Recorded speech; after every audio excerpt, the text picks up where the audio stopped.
Welcome to the Land Your Bet Sports Betting Show. Looking at the play-in tournament that's finally here. Kicks off on Tuesday. Looking at the Western Conference in this one with the Dubs and the Grizzlies there in Golden State. Also have an episode up with the Magic and the Hawks. So make sure you are subscribed to that channel. Don't miss any of the playoffs action as we move forward this season. Up 35 units, so definitely not upset with it. But we got a little bit of a losing streak at the end there that we hit. So we got to pick that back up. Get back above more than 50 for the season. We're up about 35 now, looking to make at least 20, maybe 25 here in the playoffs as well. I'm pumped that the playoffs are here so we can really dive more deeply into the games that we have. Fewer games each day, fewer options also means that we can give it a little bit more analysis. And I'm going to be bringing some stuff here with you guys during the playoffs that maybe you haven't seen during the regular season in terms of the insights and the looks that we've got. So if that all sounds good, give this video a like. Let's jump into everything that we've got here for Dubs and Grizzlies. As we dive into these matchups between the two squads, do want to let you know we've got 50% off for those who want to jump into the VIP and not miss any of the bets that we're putting down in these playoffs. Made 25 units in the YOFs last season, so we've got code 50% off for the first, code YOFs25, which gets you 50% off for the first 3 months here if you want to jump into that VIP section of the Discord. A lot of great looks from guys, and a big shout out to those who are dropping those bets in the MLB. I know Buddy Irons has started the season very, very hot especially, but let's go ahead and jump into the matchups here, starting with the offense for the Grizzlies. We've got Ja Morant and Moses Moody, and this is data that's based on the last time these two teams played, which was on April 1st, and we had Jimmy Butler in-house, right, for the Dubs, and then for the Grizzlies, all these players were available except for Jalen Wells, who is now going to be subbed in for by Vince Williams, who's probably going to be the lead on Curry, but more on that in a sec. This starting lineup for the Grizzlies will mean Moody's going to start on Morant, Pods back on Desmond Bane, Curry on Vince Will because he was guarding Jalen Wells last game, and then Jimmy on Jaren Jackson Jr. and Draymond on Edey. But we should mention, Jimmy also plays this free safety role, which is something I talk about in the Magic video with Paolo as well, where he's not really guarding one guy. He's more guarding one area of the floor and helping out as much as he needs to, playing what we call quote-unquote free safety, because rather than stick to really one man, he's guarding guys that aren't necessarily as good a lot. Like he did guard Jaren Jackson Jr. for a good portion of the last game, but he also spent a lot of time on other guys like Jalen Wells or Zach Edey even at times to help out on the big man when switches happen especially. And the reason that I have the asterisks there next to Moses Moody's name is because there's a possibility he doesn't start. Like, we should make that clear that Gary Payton Jr. could start if Steve Kerr decides matchup wise he'd rather have GP2 out there for most of Ja Morant's minutes. Then that means GP2 is going to be out there when Ja's out there for the most part, which means he's going to start, right? To make sure he gets the bulk of the Ja Morant time on the floor before Ja subs out. So I got that asterisk next to Moody because I'm not even sure, like, he probably starts. I don't know that Steve Kerr wants to mess with it at this point in the season when this lineup has been working for the last month, 2 months, right?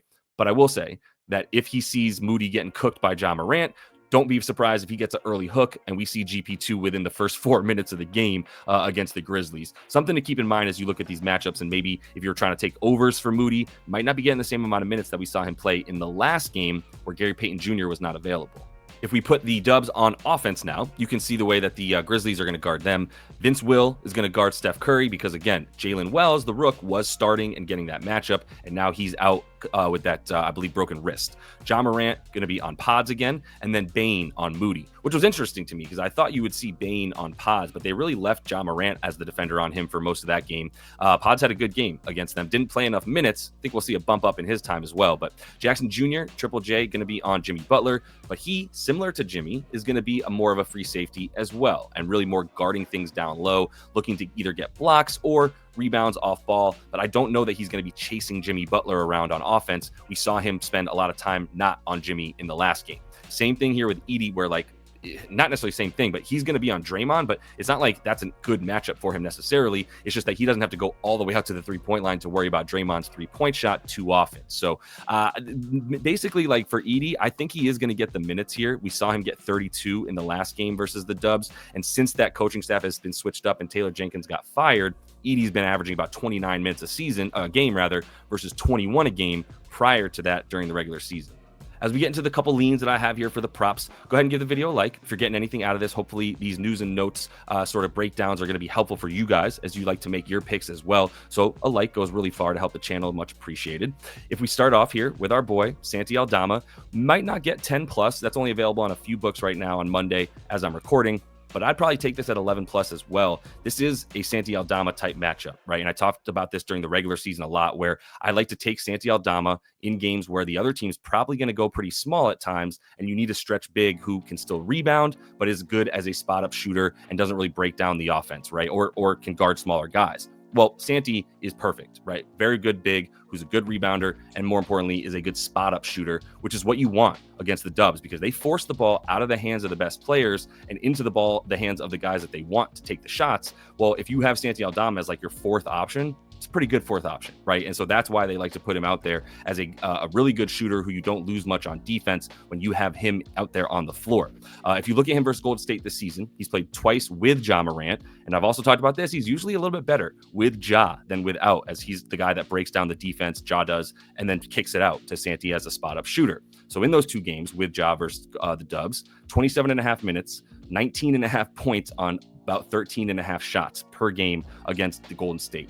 Really good look here, right? If you look at him as well versus bottom 10 teams, that's what B10 stands for there. Bottom 10 teams versus the spot up, he's at 14.4 a game, over in 16 of 23 games this season. So this is a good matchup thing, right? That's a big reason why we look at Santi, and that's when I bank on Santi going over, is in this style of matchup. If you actually look at the bottom 10 thing here with the filter versus teams that suck versus the spot ups, and you do those games with Ja Morant, he's at 14.9 per game, over in 10 of 14. Kind of indicating what I was saying, where he's a little bit better with Ja Morant out there on offense against teams that suck against the spot up, especially because that's how he's getting points with Ja, is off the assist from Morant on the spot up shot.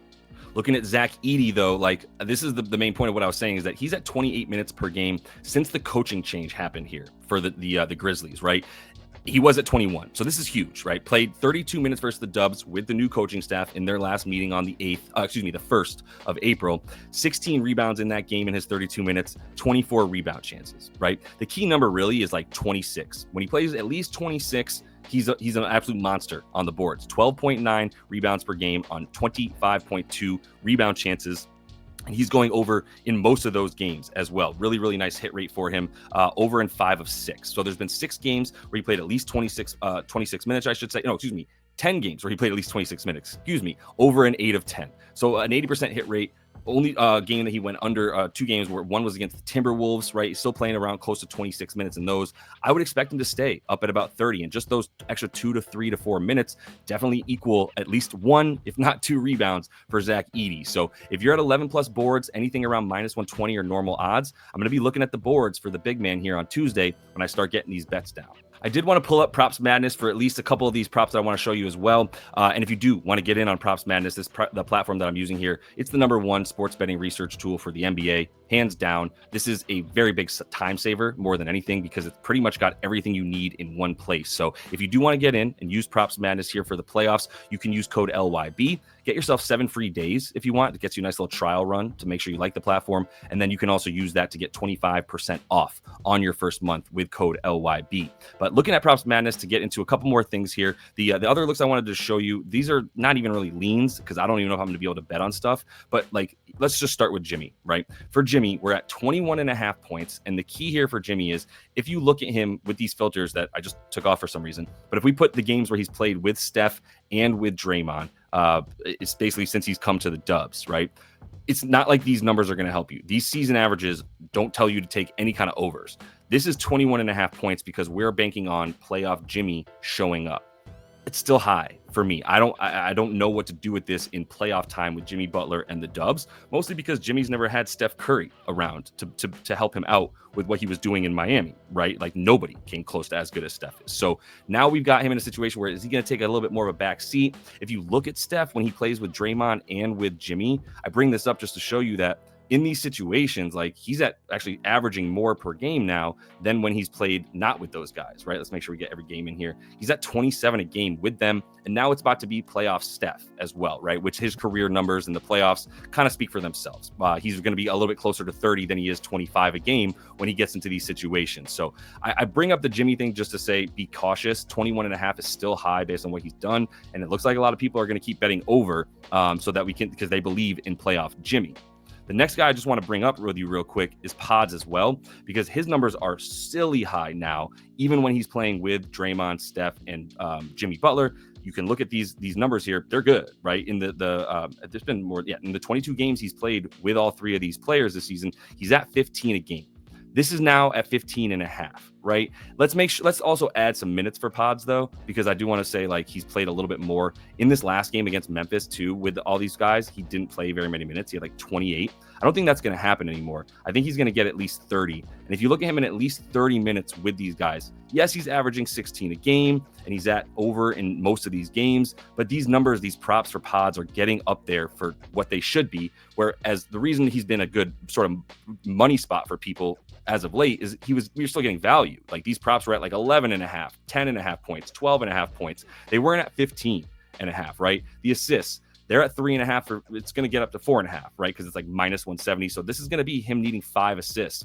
He's at 3.9 per game when he's playing with all the homies, even when he gets 30 plus minutes. So these things are getting high, right? It's playoff time. It's like nut crunching time. Everybody tightens up a lot.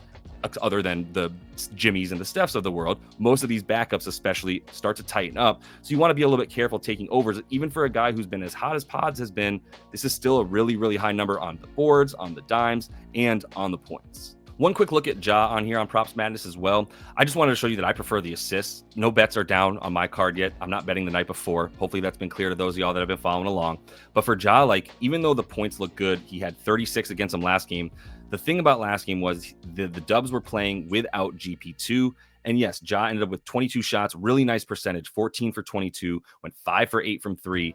God bless Moses Moody. He's not the defender that Gary Payton Jr. is. And that's a big reason why from the top of the video, I was talking about how keep in mind that Moses played a lot of minutes last game because he was the primary defender on Ja. And it didn't really work out. Now we're going to see GP2 come in, take some of those minutes, play a few more. I don't necessarily like the points as much for Ja anymore. I'm starting to like the assists a lot more. And even in this last game with Moses Moody, where he played for 33 minutes, he had 14 potentials, only got 6 dimes. That's actually a little bit unlucky. I would say the norm would be about 7, and 8 is not out of the question either for him. So I think over 7.5 or plus money where this is landed right now, this is still a good bet for him to get 8 at plus money. The 6.5 would be much more preferable, even at like minus 130 or so. I'd rather take the 6.5 and drink the juice. But if all I have at my disposal is 7.5 assists for good plus money, that's what I'd prefer over the points for Ja against the Dubs in this one.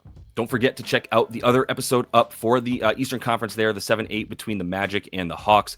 If you subscribe to that channel, put those notifications on, you won't miss any of the videos. We're bringing you throughout the rest of the playoffs. And then if you do want to jump in the VIP section of the Discord and not miss any of the picks that I'm putting down every day now in the playoffs, you can use code YOFS25 and get 50% off your first 3 months. The link of all that stuff is in the description of the video, so you can jump right in. So hope to see y'all in there. And until I see y'all next, happy betting.